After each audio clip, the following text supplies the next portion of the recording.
Getting a letter of recommendation from a sitting congressman is an Ivy League admissions hack, but most students who are interested in law or politics have no idea how to get one. So I'm going to show you guys step by step exactly how you can get a letter of rec from a sitting congressman so you can have a better chance of getting into an Ivy League school. First, any kind of support from a member of Congress makes a huge difference in college admissions because colleges depend on the federal government for over 25% of their funding. And what that means is that if one of the members of Congress is actually supporting a student who's applying, in the college's eyes, they tie those things together. They say, oh, we can do that member of Congress a favor by preferentially admitting students who are otherwise connected to him. Now, the trick here on the student side is how you even build such a connection in the first place. Most of us are not born into political families and don't have the money to be able to donate enough to congressmen to just get it by default. So what do you do instead? Well, the answer there is to get involved in a campaign. Congressmen run for office every 2 years. And what people don't realize is that even while you're in high school, you can go ahead and start interning on a congressional campaign.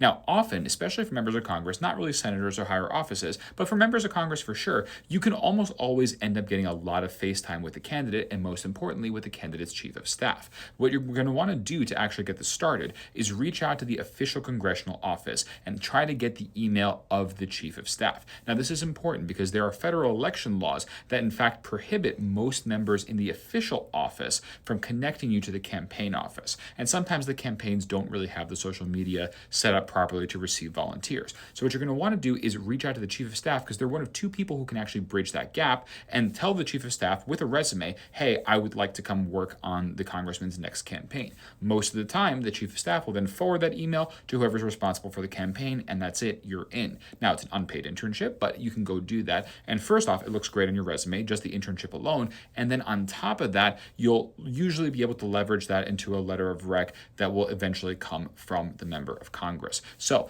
if you are interested in law or politics, this is a really great opportunity for you to learn a lot about the process, to get involved in a campaign, especially for a candidate that you might care about, and ultimately to get a letter of recommendation that can make a massive difference in your college application. And if you guys have questions about how you would do any of this, go ahead and drop those in the comments, and make sure you check out all my other videos telling you exactly what to do and how to get into an Ivy League school.